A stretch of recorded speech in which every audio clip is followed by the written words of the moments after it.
What up, it is Marcus Nice Dads. We're going to be talking about draft time. It's the most exciting time. I realized that the nursery here needs some decorations so you guys can actually see some stuff. Right now the man cave is busy, so we are up here in the nursery.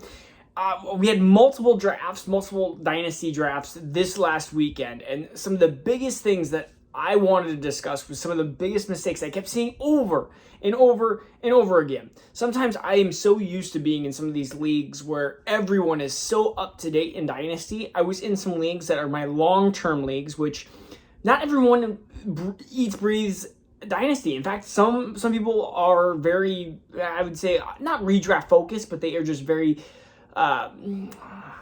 I want to say dumb when it comes to Dynasty. That just makes mistakes that maybe you see out there as well. So the first thing I always say is draft for talent, trade for need. And I see this all the time. It's what people got in trouble with a couple years ago when I talked about Michael Carter and Trey Sermon versus some of the wide receivers at the time. It's what I see even in this draft. The variability that I saw in some of these drafts, people were reaching for Roschon Johnson, which Roschon Johnson I like, but you're drafting Roschon Johnson. You're drafting Kendre Miller. You're drafting, gosh, I'm trying to think who else was up there. They're drafting all Cedric Tillman. They're drafting the Jalen Hyatts. They're drafting all these players that, yeah, they're okay, but they're drafting them over players that I really like Devin A-Chain, which I don't understand his fall right now. I understand he's hurt, but his fall has been greatly has fallen off the boards. I saw players like Zay Flowers, and I saw players even like Quentin Johnston going ahead of players like Dalton Kincaid, which, in my opinion, Dalton Kincaid should be the fifth player or maybe the sixth player taken off this board. Especially in some of these leagues. So let's rewind, go back into, I have two 16-team leagues, which is 16 teams is a lot of teams. And sitting at 10, I had pick 16 because I am the champion and I could not trade my pick. I was trying to trade my pick in the season to help my team. It just did not happen. Could not find what I thought was adequate return for that pick 16. So I took pick 16 and a second and moved up to pick 10. Pick 10 wanted a running back, and all the running backs started to fall right before them. So this is, again, drafting for what you drafted. He wanted to draft for need there, but fell kind of into a weird situation. So I, who have Mark Andrews, did not care and saw Dalton Kincaid at 10, and I traded that in a second and moved up to 10 and just happily took Dalton Kincaid. I was like, you sure you want to make this trade? And he's like, yep. I was like, I will take Dalton Kincaid. I was pumped. And again, I have Mark Andrews, and I can trade Mark Andrews away. I can trade Dalton Kincaid away at some point. I am always for hitting on the good players, trading for need. If you need to get a running back, you can always try to trade for a running back. If you need a wide receiver, trade for a wide receiver.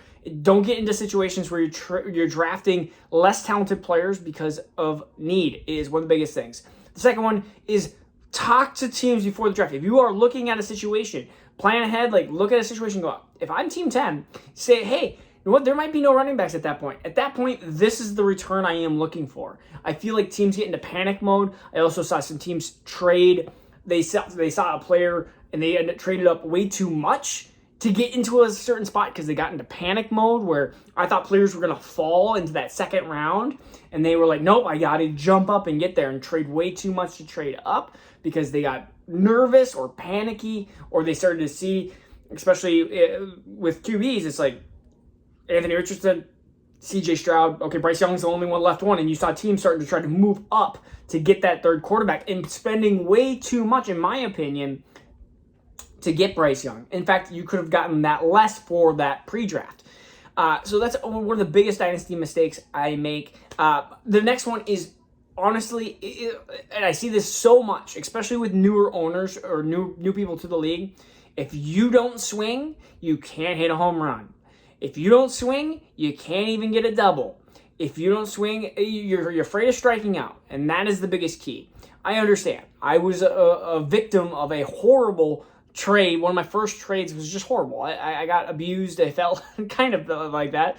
But I've also had it where I have absolutely won trades. I've won a Jalen Waddle trade. I've actually won 2 Jalen Waddle trades where I traded like a Leonard Fournette away for a Jalen Waddle at that time, and Leonard Fournette went and Jalen Waddle went. There's some other pieces, of course, involved into that. And there's been times where I traded for Rashad Bateman, and I'm here sad about it. So I traded Chase Claypool after his rookie year for Jerry Jeudy. Well, to be determined on that. So again, I traded for Austin Eckler. It's like you have to make these trades. You have to at least try. And that's where I get with this point, because if you don't try, you can't succeed. And I see this time after time after time. Teams get gun shy. They get worried. They say, well, I lost to a trade before. Maybe I'm just not smart enough to make a trade. Honestly, if you're just never going to make a trade, you might as well just not play Dynasty. You might as well just go and play a best ball league, in my opinion. That seems to be the best strategy.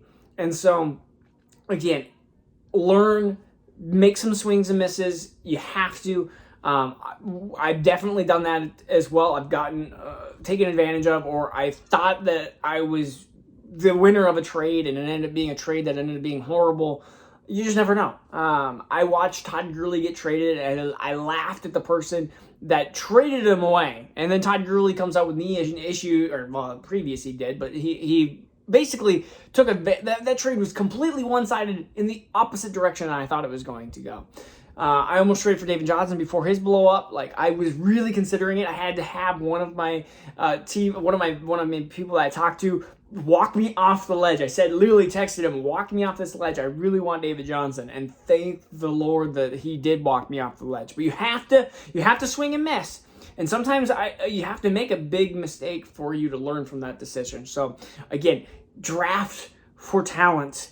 You have to draft for talent. The second one is be prepared for anything in draft day, whether you're moving up, moving down. I traded a 116 and a third for a 2024 first. Like, that's just stupid. Like, I'm willing to take the chance that a third is going to move me up in a first next year. Like, give me that every day of the week. I watched a team panic and not prepare again. Like, I saw I think it was 114 got traded for a 2024 first, and I think it's going to be a pretty high, like a good pick. So I see teams panic. The next one is you got to swing. You got to do it. It's so important. And message some of these Dynasty channels. I think it's so important to be like, hey, like, is this a good idea? And the next thing is look at value-based drafting. It's one of the biggest things that I always like. What is the value of this player in this format versus a replacement level type of players? Oftentimes we reach for these RB3s, RB4s. I mean, I saw players like, I saw players like Brian Robinson go for way too much. Maybe they thought he was Bijan. I saw players like Antonio Gibson go for way too much. I know that's just Washington backfield. I saw players like Jaylen Warren go for, again, way too much. A lot of times we are trading for the values for 3s and 4s, and sometimes we're even doing 2s. I've seen Cam Akers go for way too much in leagues. But you look at the value-based, like the difference between a Cam Akers and the team that already had good depth at running back. They just trade way too much for that. So look at value-based drafting. There's a reason why Travis Kelce, Mark Andrews, potentially Kyle Pitts down the road, potentially Dalton Kincaid down the road, but why those two players specifically, Kelce and Andrews, have so much value, because their values here, they produce on this points per game, and the replacement levels are just so low. And we're starting to see the running backs flatten out a little bit, where there's no Todd Gurley's and Le'Veon Bells that are winning leagues by themselves. We're starting to see wide receivers, a top crop of wide receivers starting to pop up a little bit. We'll see if that continues. These almost record-breaking performances, like the Tyreek Hill performance last year, the Cooper Kupp 2 years ago in the beginning of last year, and Justin Jefferson. Like, are we going to see some of these very elite wide receivers start to peak themselves above? We see this with quarterbacks, and wide quarterbacks in Superflex, and even some in 1 QB leagues. The Patrick Mahomes, the Josh Allens, the Jalen Hurts, and maybe a couple of others, why they are put ahead above the rest. Why the difference between a Josh Allen now and why he's being drafted in the second and third rounds of some of these redraft leagues versus where we said don't take quarterbacks the first 5 rounds 2 years ago. value-based drafting is so important. Tiers is part of that value-based drafting. So just seeing what tiers you need to do is what will help you succeed in some of these drafts, and it makes the huge difference, and it helps you avoid a lot of these mistakes. All right, this is Marcus Dynasty with Ads. I will see you guys on Wednesday. We'll see you in a couple days where we're going to be talking some more football time. It's coming up. Woo!